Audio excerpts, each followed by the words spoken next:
Hello students, तैयारी शानदार चल रही होगी, सभी मन लगाकर पढ़ रहे होंगे। क्या आप भी चाहते हैं कि मैम हम इतना अच्छा पढ़ें कि हमें किसी भी प्रकार का डाउट ना रहे, हमें बहुत अच्छे से जो पढ़ा है वो याद हो जाए और उसके बेस पर हम क्वेश्चंस बहुत इजीली अटेंड कर सके, हमें उनमें भी जो कंफ्यूजन होता है उससे भी हम बच सके, बिल्कुल भी हड़बड़ाहट ना हो और हम पे खुद पे विश्वास कर सके कि हाँ हम कर सकते हैं। रियल में आप ऐसा पढ़ सकते हैं जिससे कि आपको पेज नंबर तक याद हो जाए। लेकिन उसकी प्रोसेस क्या है, कैसे आप उसे अप्लाई कर सकते हैं, आज हम ये जानते हैं। आपने भी देखा होगा कि जब हम कोई टॉपिक पढ़ते हैं, जैसे अभी मेरे सामने जो एक टॉपिक खुला हुआ है वो है आरटीई 2009। बहुत इंपॉर्टेंट टॉपिक है, चाहे आप first grade, second grade, third grade किसी की भी तैयारी कर लो, ये वाले टॉपिक्स कॉमन होते हैं। अब इस टॉपिक की बात करें तो ये जैसे कि बुक है अवनी पब्लिकेशन की, तो यहाँ पर इस पर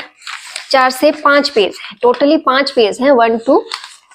3 4 5 पेज का ये एक टॉपिक है। अब आप चाहें कि मैं बस एक बार पढ़ूं और ये शानदार तैयार हो जाए, ठीक है। हाँ, माना आपने एक बार पढ़ा, बहुत अच्छे से इसकी तैयारी की, एक एक बिंदु को आपने क्लियर किया, सारा आपको क्लियर होने लग गया, ठीक है। अब आप खुश हैं कि मुझे ये टॉपिक आ रहा है, ठीक है। उसके बाद आपने इस टॉपिक को उस दिन पढ़ा,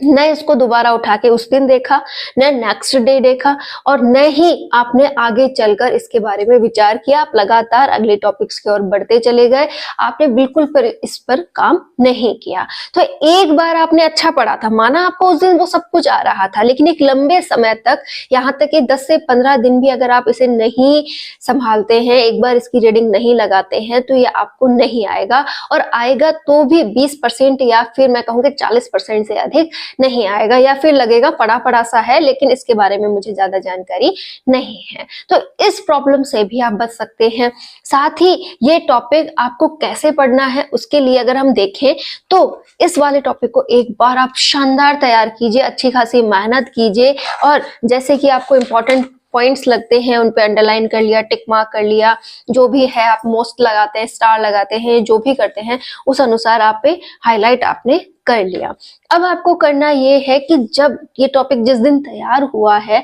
उस दिन आप रात को सोने से पहले एक बार इसकी रीडिंग जरूर लगाएं, ताकि वो इंपॉर्टेंट पॉइंट्स जो आपने हाईलाइट किए थे ना, उन्हें चाहे आप रिवाइज क्यों ना करें, एक बार करें, जिससे कि क्या होगा, आपको वापस से वो रिकॉल होगा, ठीक है। दूसरे दिन भी जब भी आप नए टॉपिक्स पढ़ रहे हैं, आप थोड़ा सा थक गए हैं, आप आराम कर रहे हैं, तो अपने माइंडली रिकॉल कर लीजिए कि हाँ मैंने कल क्या पढ़ा था। इससे क्या होगा, आपकी मेमोरी भी बहुत अच्छी होती है, आपको जो चीजें आपने पढ़ी हैं वो भी लंबे समय तक याद रहती हैं, और आप खुद भी अपने अंदर एक इम्प्रूव फील करते हैं कि चलो मैंने उस टॉपिक पर काम तो किया,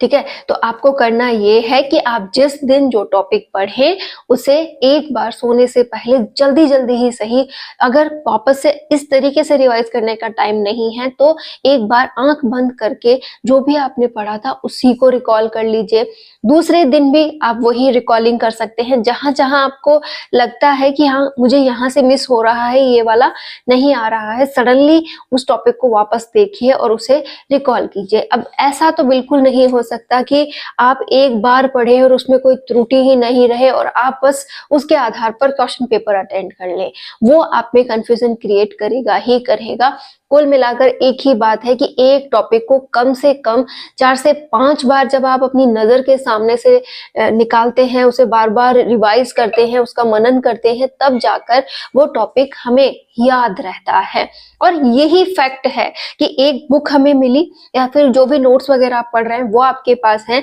आपको सिलेबस के जो टॉपिक्स मिले हैं उन्हें आप क्या करें, वहां से पढ़ें और बार बार उन टॉपिक्स को अपनी आंखों के सामने से गुजारिए। एक वक्त ऐसा आता है जब हमें उस पेज की शक्ल तक याद हो जाती है कि अरे ये वाली लाइन तो है ना जो वहां पर इस प्रकार पिंक कलर से लिखी थी, मैंने इस प्रकार से उसे हाईलाइट किया था और ये कुछ इस प्रकार से दिखती है, इसका पेज नंबर ये था। मतलब हमें सब कुछ याद रहने लग जाता है। क्यों? क्योंकि जो हमारी मेमोरी है वो पूरी तरह से फोटोजेनिक है, कि आपको ये जो पिक्चर होती है, जैसे कि ये इस समय खुला हुआ है, सेम ऐसा ही धुंधला ही सही लेकिन आपको दिखने लगता है, आंखों के सामने वही पिक्चर जब इस टॉपिक को सोचोगे तो आने लगती है, और जब आप इसे रिकॉल करते हो तो ये बहुत मजबूत होने लग जाती है। इसी के साथ एक पॉइंट और होता है कि जब ये 5 पेज की, जैसे मैंने आपको अभी कहा कि ये टॉपिक 5 पेज का है इस बुक के अकॉर्डिंग, ठीक है, तो इस बुक के अकॉर्डिंग अगर 5 पेज है तो आप जब इसे 2-3 बार यहाँ से पढ़ लोगे, समझ लोगे, ये सारे पॉइंट्स आपको आने लग जाएंगे, और उसके बाद जब आप यहाँ पर इसको देखने के लिए वापस से आते हो तो ये टॉपिक इतना छोटा लगने लगेगा जिसकी कोई हद नहीं है। मतलब 5 से वो 1 पेज पर शिफ्ट हो जाएगा, और जैसे जैसे एग्जाम तक आप इसका रिवीजन देते हो, अपने लिए कहीं पर भी शॉर्टली लिख लेते हो कि जैसे हाँ ये धाराएं हैं, इस प्रकार से इनको मैनेज कर लो, ये अध्याय है, इनको इस तरीके से लिख लिया, तो इतना सा पैराग्राफ मात्र बन जाता है आपके लिए और टॉपिक हो जाता है इजी। लेकिन ये बिना मेहनत के नहीं हो सकता, एक दिन में नहीं हो सकता, ये हर एक काम मेहनत मांगता है, तो हमें मेहनत यहाँ करनी होती है। आपने केवल एक बार पढ़ा और आप चाहें कि मुझे पेज नंबर तक याद हो जाए तो ऐसा पॉसिबल नहीं होता है। हमें हमेशा अपने आप को समर्पित करते हुए एक लंबी मेहनत देनी होती है। जैसे मैंने एक टॉपिक का एग्जाम्पल आपको दिया है, ये एक बुक का एग्जाम्पल आपको दिया है कि आप बुक कैसे पढ़ सकते हैं। ये आरटी 2009 का टॉपिक जब यहाँ से स्टार्ट हुआ तो ये जो पूरी हिस्ट्री थी इसमें से मेरे लिए कोई क्वेश्चन ऐसा मुझे नहीं लगा कि इंपॉर्टेंट होगा, कुछ एक आध पॉइंट्स के अलावा, तो मैंने इसमें अंडरलाइन करके छोड़ दिया। इसके बाद यहाँ से इसकी इंपॉर्टेंस स्टार्ट होती है।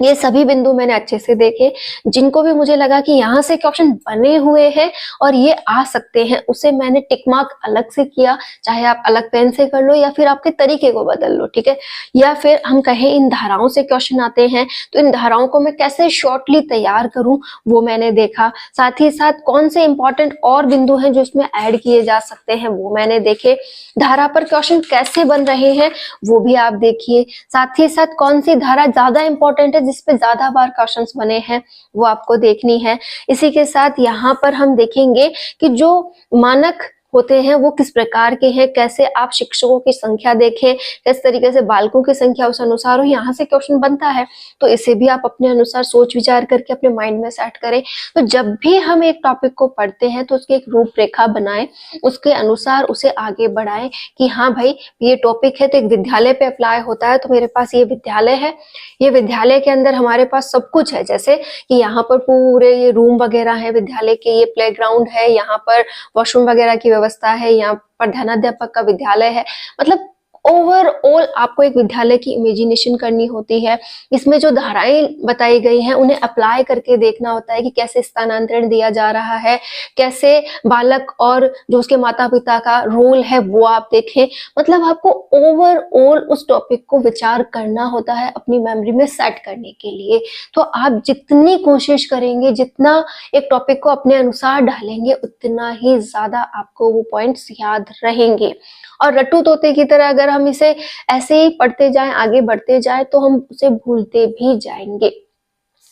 आपने इतने साल जिस पढ़ाई को दिए हैं, आज उस पढ़ाई का हमें निचोड़ निकालना है कि हाँ हमने काफी बड़ा पीरियड जो हमारी लाइफ का था वो पढ़ाई को दिया है। माना ये बहुत बड़ी बात है कि उस समय किसी ने हमें रियलाइज नहीं करवाया कि आपको आपकी लाइफ में करना क्या है, या फिर करवाया तो हम इतना फोकस नहीं कर पाए। लेकिन आज अपनी कमियों पर हम ध्यान देते हैं कि हाँ हमें यहाँ तैयारी करनी है, जमकर करनी है, और इस बार हमें यहाँ पर सिलेक्शन लेना है। आप अपनी मेहनत करते रहिए, आगे क्या किस प्रकार से होगा मैं हमेशा कहती हूँ उसके ऊपर विचार मत कीजिए। हो सकता है इसी बार आपका लक साथ दे, आपकी मेहनत साथ दे और आप अपना सिलेक्शन सुनिश्चित कर ले। अपनी मेहनत को एकदम सही दिशा में कीजिए और अपना जो भी 100% है आप देना चाहते हैं उस अनुसार देकर तैयारी कीजिए। तो ये वाला पॉइंट आपको क्लियर हो गया होगा कि आप अपने सिलेबस के अनुसार टॉपिक लीजिए, उस टॉपिक पर अपनी पकड़ बनाइए, और टॉपिक एक दिन में आपका पूरा तैयार हो गया है तो उसे छोड़िए मत। आगे से आगे जब भी आप बढ़ते जाएं तो पीछे वाले टॉपिक्स को रिवाइज करते जाएं, क्योंकि जितना ज्यादा बार वो रिवाइज होता है उतना ही ज्यादा वो टॉपिक तैयार होता है। इसका आप एक तरीका और लगा सकते हैं कि जिनके पास भी समय कम है, कि माना मैंने एक बार भी सिलेबस नहीं किया है, मुझे कुछ ही एक टॉपिक पर अपनी पकड़ बनानी है, तो आप इंपॉर्टेंट टॉपिक्स को पहले तैयार करें ताकि वो रिकॉल होते रहें, और जो भी आपको लगता है कि यहाँ से क्वेश्चन बनने की संभावना कम है उन्हें आप बाद में तैयार करें, ताकि दोनों का सामंजस्य स्थापित हो कि हाँ, पुराने जो इंपॉर्टेंट टॉपिक्स थे जो मैंने पहले तैयार किए थे उनका रिवाइजेशन चल रहा है, और जिनकी इंपॉर्टेंस कम है उन्हें मैं अब पढ़ रही हूँ। तो ये भी एक तरीका हो सकता है मैनेज करने का। साथ ही साथ आप यहाँ पर एक काम और कर सकते हैं कि जैसे आपके टॉपिक्स तैयार होते जा रहे हैं, आप अपने सिलेबस में टिक मार्क करते जा रहे हैं, तो हर एक टॉपिक को रिकॉल कीजिए और उसकी प्रैक्टिस स्टार्ट कर दीजिए कि आप टॉपिक वाइज उस टॉपिक को, जैसे आपने लिया, आज वो टॉपिक तैयार हुआ, तो रात को सोने से पहले जब भी आपको आलस आ रहा हो आप प्रैक्टिस जरूर करें, क्योंकि आलस में जब हम प्रैक्टिस करते हैं तो आलस भी थोड़ा दूर हो जाता है, हम एक्टिव भी हो जाते हैं, माइंड भी फुल ऑन फोकस वापस से पढ़ाई की ओर ले आता है। तो आप प्रैक्टिस पर भी ध्यान दे सकते हैं, क्योंकि कई बार ऐसा होता है कि पढ़ तो बहुत कुछ लिया है लेकिन उसके आधार पर हम क्वेश्चन सॉल्व नहीं कर पाते हैं। तो आपको क्या करना चाहिए कि अगर आपके टॉपिक्स अच्छे से तैयार हो गए हैं, आपने 2-3 बार उसे रिकॉल कर लिया, पॉइंट पे पकड़ भी आ गई, तो आप उसकी प्रैक्टिस भी स्टार्ट कर दें। इससे पता चल जाएगा कि इस टॉपिक में अब भी कहाँ कमी है और कहाँ से घुमा फिरा कर कैसे क्वेश्चन पूछा जा रहा है। तो आप जब ये काम करके देखेंगे तो ही तो अपनी कमियां पकड़ पाएंगे कि कहाँ लापरवाही हो रही है, कहाँ मैंने ध्यान नहीं दिया, कहाँ पढ़ते वक्त मैंने सोचा कि ये इंपॉर्टेंट नहीं है और ये इंपॉर्टेंट है, जबकि हुआ उल्टा, क्वेश्चन वहां से बन गया जहां मैंने छोड़ने की कोशिश की थी। तो आप हमेशा एक क्राइटेरिया लेकर चलिए, अपनी प्रैक्टिस को सही दिशा दीजिए ताकि आप बहुत अच्छा कर सके। तो जितना अच्छा पढ़ना जरूरी है उतना ही अच्छा रिकॉलिंग जरूरी है, क्योंकि रिकॉलिंग से चीजें हमें याद रहती हैं। आपने भी देखा होगा कि कोई हमारी तारीफ करे, उस दिन हम बहुत खुश होते हैं, अरे भाई मेरी तारीफ हुई है, अरे मेरे इस काम को देखो ना, ये लोग कितना सराह रहे हैं, हम बहुत खुश होते हैं, ठीक है। लेकिन उस तारीफ को आप कुछ दिनों तक याद रखते हैं, जैसे आज की थी, कल याद है, परसों याद है, ठीक है, हो गया, क्योंकि हमने उसे बार बार नहीं सोचा, वो अच्छा लगा इसलिए हम खुश हुए और उस बात को वहीं पर छोड़ दिया। जबकि कोई कुछ कह दे, आपने कोई बात कही, किसी सामने वाले ने आपका विरोध कर दिया, या फिर अनजाने में ही सही उसने आपके बारे में कुछ कह दिया, कोई आपको कुछ सुना के चला गया, वो बात आप उस दिन सोचोगे, कई दिनों तक सोचोगे, और जब भी वो व्यक्ति आपके सामने आएगा तब आप सोचोगे, ठीक है। और वो एक ऐसी बात बन जाएगी जो उम्र भर आपके मन में हमेशा रहेगी, और आप उसके प्रति वही भाव रखोगे जो उस बात से आपके मन में आए थे, उसे भूलोगे नहीं, हमेशा इस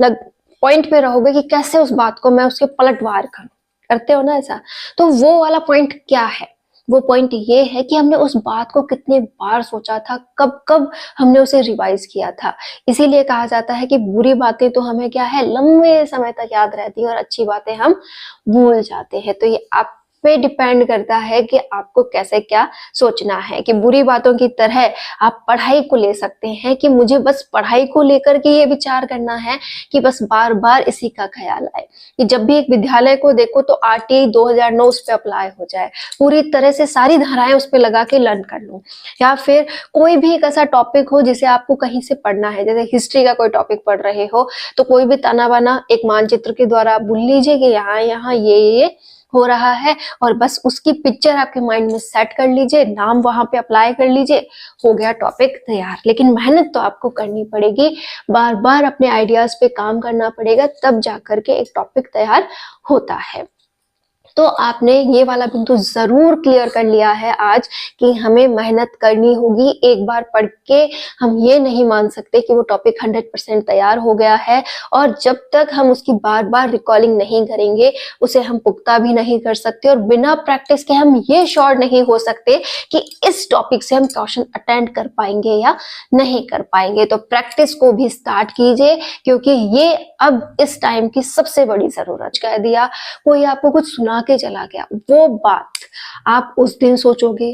कई दिनों तक सोचोगे, और जब भी वो व्यक्ति आपके सामने आएगा तब आप सोचोगे, ठीक है। और वो एक ऐसी बात बन जाएगी जो उम्र भर आपके मन में हमेशा रहेगी, और आप उसके प्रति वही भाव रखोगे जो उस बात से आपके मन में आए थे, उसे भूलोगे नहीं, हमेशा इस पॉइंट पे रहोगे कि कैसे उस बात को मैं उसके पलटवार करूं, करते हो ना ऐसा। तो वो वाला पॉइंट क्या है, वो पॉइंट ये है कि हमने उस बात को कितने बार सोचा था, कब कब हमने उसे रिवाइज किया था। इसीलिए कहा जाता है कि बुरी बातें तो हमें क्या है, लंबे समय तक याद रहती हैं और अच्छी बातें हम भूल जाते हैं। तो ये आप पे डिपेंड करता है कि आपको कैसे क्या सोचना है। कि बुरी बातों की तरह आप पढ़ाई को ले सकते हैं कि मुझे बस पढ़ाई को लेकर के ये विचार करना है कि बस बार बार इसी का ख्याल आए, कि जब भी एक विद्यालय को देखो तो आरटीआई 2009 उस पर अप्लाई हो जाए, पूरी तरह से सारी धाराएं उस पर लगा के लर्न कर लूं। या फिर कोई भी एक ऐसा टॉपिक हो जिसे आपको कहीं से पढ़ना है, जैसे हिस्ट्री का कोई टॉपिक पढ़ रहे हो तो कोई भी तना बना एक मानचित्र के द्वारा भूल लीजिए कि यहाँ यहाँ ये हो रहा है, और बस उसकी पिक्चर आपके माइंड में सेट कर लीजिए, नाम वहां पे अप्लाई कर लीजिए, हो गया टॉपिक तैयार। लेकिन मेहनत तो आपको करनी पड़ेगी, बार बार अपने आइडियाज पे काम करना पड़ेगा, तब जाकर के एक टॉपिक तैयार होता है। तो आपने ये वाला बिंदु जरूर क्लियर कर लिया है आज कि हमें मेहनत करनी होगी। एक बार पढ़ के हम ये नहीं मान सकते कि वो टॉपिक 100% तैयार हो गया है, और जब तक हम उसकी बार बार रिकॉलिंग नहीं करेंगे उसे हम पुख्ता भी नहीं कर सकते, और बिना प्रैक्टिस के हम ये श्योर नहीं हो सकते कि इस टॉपिक से हम क्वेश्चन अटेंड कर पाएंगे या नहीं कर पाएंगे। तो प्रैक्टिस को भी स्टार्ट कीजिए, क्योंकि ये अब इस टाइम की सबसे बड़ी जरूरत है। All the best.